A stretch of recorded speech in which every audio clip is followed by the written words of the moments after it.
Hello friends, আশা করি প্রত্যেকে ভালো আছো। আর আবারও আজকে একটা ভিডিও নিয়ে আসি, সেটা হচ্ছে প্রেজেন্ট ভয়েস চেঞ্জের হচ্ছে কি প্রেজেন্ট টেন্সের তো সব আমরা করে নিয়েছি। তো যারা অ্যাকচুয়ালি প্রেজেন্ট টেন্সের ভিডিওগুলো দেখেনি তারা অবশ্যই দেখে নাও। বিগিনার্স হলে অবশ্যই খুবই ইম্পর্টেন্ট তোমাদের জন্য, এবং স্কুল লেভেলে যারা স্টুডেন্টস তাদের জন্য তো ইম্পর্টেন্টই হয়, কিন্তু যারা বিশেষ করে কম্পিটিটিভের জন্য খাটছে তাদের জন্য ইম্পর্টেন্ট। হ্যাঁ, আমি এসপি বক্সি থেকে শুরু করব ক্লাস শেষ খুব তাড়াতাড়ি করে। তো তোমরা ওই জিনিসটাকে মনে রাখবে। হ্যাঁ, এবং যদি নতুন মেম্বার হয়ে থাকে তাহলে অবশ্যই সাবস্ক্রাইব করে দিও। চলো বেশি কথা না বাড়িয়ে আমাদের আজকের ক্লাসটি শুরু করি। আমরা তাহলে আজকে হচ্ছে কি প্রেজেন্ট টেন্সের তো সব হয়ে গেছে অ্যাকচুয়ালি। আজকে আমরা পাস্ট টেন্সের হচ্ছে ভয়েস টেন্স সম্পর্কে জানবো। আমরা প্রত্যেকে জানি এবং হয়তো একটু করে জানি। তো এই ভিডিওটির মাধ্যমে আমরা জাস্ট রিভিশন বলতে পারো। যাদের ক্লিয়ার নেই বিষয়গুলো তারা অবশ্যই খাতার মধ্যে নোট ডাউন করে নেবে, এবং যাদের ক্লিয়ার রয়েছে তাদের তো রিভিশন বলতে পারো। ওকে, তো আমরা প্রত্যেকে জানি এবং বিভিন্ন বইয়ে বিভিন্নভাবে দেওয়া থাকে। তো আজকে আমি আমার মতো করে বোঝাচ্ছি। হ্যাঁ, অবশ্যই একটু কম্প্রোমাইজ করে নিও। যদি ভুল হয়ে থাকে কোথাও তাহলে অবশ্যই সেখানে কমেন্ট বক্সে কমেন্ট করে জানিয়ে দিও আর কি। হ্যাঁ, আমি তো ইচ্ছাকৃতভাবে ভুল করে নিই, তাহলে ভুল তো হয়ে যেতে পারে কোনো কারণবশত। তাহলে সেক্ষেত্রে সেটাকে কমেন্ট বক্সে কমেন্ট করে জানিয়ে দিও। ওকে, তো চলো বেশি কথা না বাড়িয়ে আজকের ক্লাসটি শুরু করি। তো আমরা ভয়েস যে কথাটা এর হচ্ছে ভয়েসের বাংলা হচ্ছে বাচ্য। ভয়েসকে আমরা তিন ভাগে ভাগ করি, এটাকেও আমি বলে দিই জাস্ট। একটা হচ্ছে passive, active, active, passive, quasi passive. Active মানে কর্তৃবাচ্য, প্যাসিভ মানে হচ্ছে কর্মবাচ্য, আর হচ্ছে কোয়াসি প্যাসিভ মানে হচ্ছে কি কর্মকর্তৃবাচ্য। তো আজকে আমরা যেটা শিখবো সেটা হচ্ছে কি প্রেজেন্ট টেন্সের সব হয়ে গেছে, আমরা পাস্ট টেন্সের শিখবো। আজকে হচ্ছে পাস্ট ইনডেফিনিট সম্পর্কে শিখবো। Past indefinite. Okay, indefinite, past indefinite সম্পর্কে আমরা প্রত্যেকে জানি। পাস্ট ইনডেফিনিটের হচ্ছে যে বাংলাটা সেটা হচ্ছে কি সাধারণ হচ্ছে অতীতকাল, সাধারণ অতীতকাল। ঠিক আছে, সাধারণ অতীতকাল। আমি লিখছি না, যদি লেখার প্রয়োজন হয় তাহলে অবশ্যই লিখে নিও। হ্যাঁ, আমরা অবশ্যই প্রথমে হচ্ছে কি গঠনটাকে জানে নিব। সাবজেক্ট প্রথমে হয়, তারপরে হচ্ছে কি ভি টু, তারপরে হচ্ছে কি অবজেক্ট হয়। এটা হচ্ছে অ্যাক্টিভ। এ মিনস অ্যাক্টিভ, মনে রাখবে। A means active, P means হচ্ছে প্যাসিভ। ঠিক আছে, পি মিনস প্যাসিভ। তাহলে আমাদের হচ্ছে অবজেক্টটাকে আগে ইউজ করব, এবং was were plus V three plus by plus subject. এটাকে অবশ্যই খাতার মধ্যে নোট ডাউন করে নিও যদি তুমি নতুন হয়ে থাকো, বিগিনার্স হয়ে থাকো। এবং যারা এই বিষয়ে অভিজ্ঞ আছে তাদের কোনো প্রয়োজন নেই, কারণ তোমরা প্রত্যেকে আশা করি জানো হয়তো already. Subject V two object, এটা অ্যাক্টিভে। ঠিক আছে, প্যাসিভে হচ্ছে কী হবে, অবজেক্টের সামনে চলে আসবে এবং তার ওপর ভিত্তি করে ওয়াজ ওয়ার হবে। অবজেক্টের ওপর ভিত্তি করে ওয়াজ ওয়ার হবে, এবং তারপরে ভি থ্রি। ভার্বের আমরা জানি যে বিশেষ করে তিনটা ফর্ম হয়, তিনটা ফর্ম না, এটা বললে ভুল হবে। হ্যাঁ, ভার্বের বিশেষ করে আমাদের ভি ফোর্থ ফর্মও বলা যায়, ভি ফিফথ ফর্মও বলা যায়। যেমন হচ্ছে কি আমি গো ভার্বটা বলছি, একবার জাস্ট এটাকে দেখে নিও। গো ভার্বটা যে বলছি, তাহলে গো ওয়েন্ট গান। ঠিক আছে, এটাকে ভি ওয়ান বলি, এটাকে ভি টু বলি, এটাকে ভি থ্রি বলি। তো এখানে আমাদের ভি ফোর্থ ফর্মও রয়েছে, ভি ফিফথ ফর্মও রয়েছে। ভি ফোর্থ ফর্ম যেটা, সেটা হচ্ছে কি টু প্লাস ইনফিনিটিভ। ভার্বের সঙ্গে যখন টু প্লাস ইনফিনিটিভ, ঠিক আছে, তাহলে সেক্ষেত্রে ভি ফোর্থ ফর্ম বলি। আর ভি ফিফথ ফর্ম বলতে আমরা হচ্ছে তোমার ওই যে ভার্বের সঙ্গে আইএনজি যখন যুক্ত করবো তখন ওটাকে ভি ফিফথ ফর্ম বলবো। আসলে প্রত্যেকে বুঝতে পেরেছো? তাহলে আমাদের এই জিনিসটাকে মনে রাখতে হবে। প্রথমে সাবজেক্ট, অ্যাক্টিভে সাবজেক্ট, আমার সঙ্গে বলো subject plus V two plus object, object plus was were. এবার অবজেক্টটা আমাদের যদি সিঙ্গুলার হয় তাহলে আমাদের ভাবটাও সিঙ্গুলার হবে। যদি অবজেক্টটা আমাদের প্লুরাল হয় তাহলে আমাদের ভাবটাও প্লুরাল হবে। আর বিশেষ করে সিঙ্গুলারের ক্ষেত্রে ওয়াজ হয়, আর হচ্ছে বহুবচনের ক্ষেত্রে ওয়ার হয়। এটা মনে রাখবে, ঠিক আছে? তারপরে হচ্ছে ভি থ্রি বাই সাবজেক্ট। চলো একটা উদাহরণের সাহায্যে বিষয়টাকে আরও ক্লিয়ার করে নিই। এক্সাম্পলটা দেখলে আরও ক্লিয়ার হয়ে যাবে। যেমন হচ্ছে কি I went to Delhi yesterday. এটা আমাদের ভয়েস সেন্স দিয়েছে। ঠিক আছে, আমি এটাকে কী পাবো, আই ওয়েন্ট টু সরি, এখানে টু ইউজ করবো, টু প্রিপোজিশন ইউজ করলে বেস্ট হয়। I went to Delhi yesterday. তাহলে আমি এটাকে প্যাসিভে যদি আমি করি তাহলে সেক্ষেত্রে হচ্ছে দিল্লিটাকে, দেখো এটা সাবজেক্ট, এটা হচ্ছে ভার্বের হচ্ছে সেকেন্ড ফর্ম, এটা হচ্ছে দিল্লিটা অবজেক্ট। এটা একটা কমপ্লিমেন্টারি অবজেক্ট বলতে পারো তুমি। You can say that this is the complementary object yesterday. ঠিক আছে, দিল্লিটাকে আগে নিয়ে আসবো, দিল্লিটাকে আগে নিয়ে আসবো।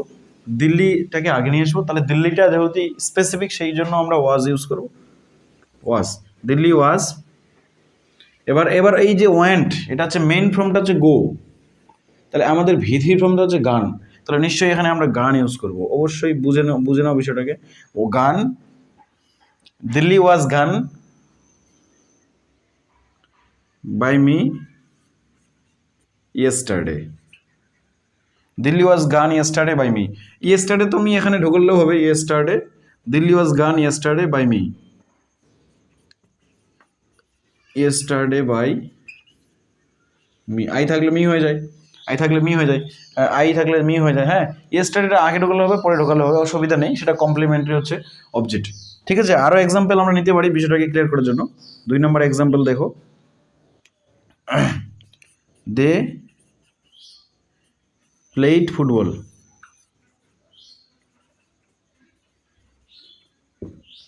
তারা ফুটবল খেলেছিল, তারা ফুটবল খেলেছিল। তাহলে আমাদের এটা কি, এই যে আমাদের ফুটবলটাকে আগে নিয়ে আসবো, ফুটবলটাকে আগে নিয়ে আসবো, ফুটবলটাকে আগে নিয়ে আসবো, তাহলে সেক্ষেত্রে ওয়াজ হবে, ফুটবল ওয়াজ।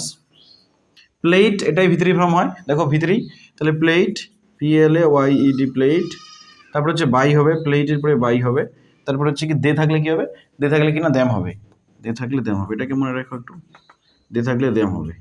ওকে, দে থাকলে কি হবে, দ্যাম হবে। তো এই যে দেখো ফুটবলটা আগে হয়েছে, তারপরে হচ্ছে কি ওয়াজ হয়েছে, তারপরে হচ্ছে কি প্লেট ভিতরি হয়েছে, বাই, দে থাকলে দ্যাম।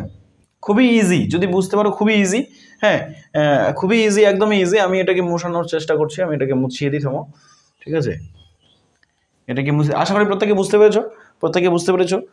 নেক্সট তোলো, আমি কয়েকটা হচ্ছে প্যাসিভে দিচ্ছি, সেটাকে অ্যাক্টিভে করতে হবে। ঠিক আছে, mango was eaten by us. এই যে আমাদের একটা প্যাসিভে আছে, mango, MANGO, mango was eaten by us, তাহলে এটাকে আমরা অ্যাক্টিভে করবো। তাহলে সেক্ষেত্রে আমরা কি করব, এই যে আসটা আমাদেরকে উই, উই, আমরা প্রত্যেকে জানি যে আস এর পরিবর্তে আমরা উই ইউজ করি। হ্যাঁ, এই জিনিসটাকে একটু খেয়াল রাখবে, যে আসের পরিবর্তে উই হলো, উই কী হবে, আসের পরিবর্তে উই হবে, উই হলো। ঠিক আছে, তাহলে উই ওয়ার হবে, উই ওয়ার, উই ওয়ার আমাদের হচ্ছে তখন হচ্ছে কি V2 form, eat ate eaten, ate হবে, এটা কী হবে, অ্যাড হবে, কারণ আমরা জানি যে ওই যে ইট অ্যাট ইটেন, ঠিক আছে, ইট অ্যাট ইটেন, তাহলে অ্যাড হয়ে গেল, কারণ V2 ফর্ম ইউজ হবে, কারণ এটা আমি হচ্ছে কি অ্যাক্টিভই করছি। তাহলে উই হয়ে গেল, উই ওয়ার, সরি এখানে ওয়ার হবে না, কারণ হেল্পিং ভার্ব নেই, very sorry, I am very sorry, extremely sorry that. এখানে শুধু V2 ইউজ করতে হবে, অর্থাৎ অ্যাড ইউজ করতে হবে, এখানে ওয়ার ইউজ হবে না। We ate mango, we ate mango, ঠিক আছে, উই অ্যাড ম্যাঙ্গো, এটা জিনিসটাকে খেয়াল রাখবে, উই অ্যাড ম্যাঙ্গো, এটা আমাদের প্যাসিভে রয়েছে। আসলে প্রত্যেকে বুঝতে পেরেছো। 2 নম্বর আরেকটা এক্সাম্পল দিচ্ছি, were purchased, PURCHASED purchased by a group of students, a group of student।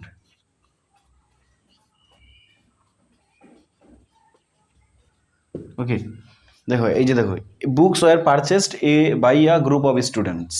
Okay, group of students, এটা প্যাসিভে রয়েছে, এটাকে অ্যাক্টিভে করতে হবে। তাহলে এই যে এই গ্রুপ অফ স্টুডেন্টসটাকে আগে লিখবো।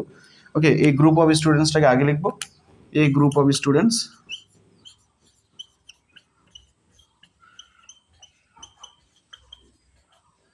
গ্রুপ অফ স্টুডেন্টস, তাহলে সেক্ষেত্রে আমরা ওয়াজ ইউজ করব।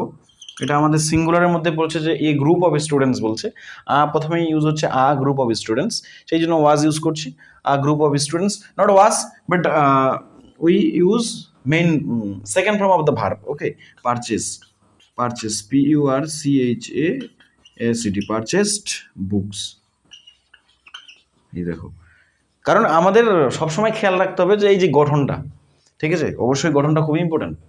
যদি মনে করো যে গঠনটা খুব একটা ইম্পর্টেন্ট না, সেটা না, গঠনটা অবশ্যই ইম্পর্টেন্ট। তাহলে অবশ্যই কি গঠনটাকে মুখস্থ করে রাখো বা খাতার মধ্যে নোট ডাউন করে রাখো, তাহলে অবশ্যই হেল্পফুল হবে।